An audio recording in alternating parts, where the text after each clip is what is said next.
Question है, दो उम्मीदवारों के बीच हुए एक चुनाव में उम्मीदवार ए को वैध मतों का 60% प्राप्त हुआ।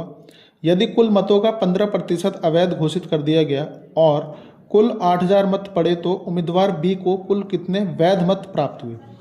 देखो, ऐसे सवाल के लिए क्या करेंगे, पहले मान लेंगे कि टोटल जो वोट है वो 100% है। अब इसमें जो वैध हैं और अवैध, ठीक है, तो वैध कितने पड़े हैं, वैध बोला है, इसमें देखो अवैध बोल रखा है 15% अवैध है, 15% कितने अवैध हैं, तो वैध कितने होंगे, 85% होंगे।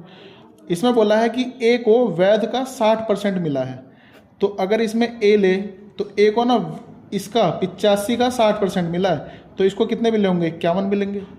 85 का 60% कितना होगा, 51 होगा, ठीक है, 51।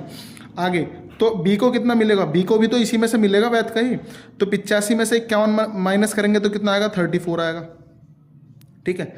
आगे बोला है कि जो टोटल मत पड़े हैं वो कितने पड़े हैं, 8000। तो जो 100 की वैल्यू दे रखी है वो कितनी दे रखी है, 8000। तो एक की वैल्यू कितनी होगी, 2 0 से काटेंगे तो एक की वैल्यू 80 होगी, एक की वैल्यू कितनी हो जाएगी, 80, 1% की वैल्यू 80 हो गई।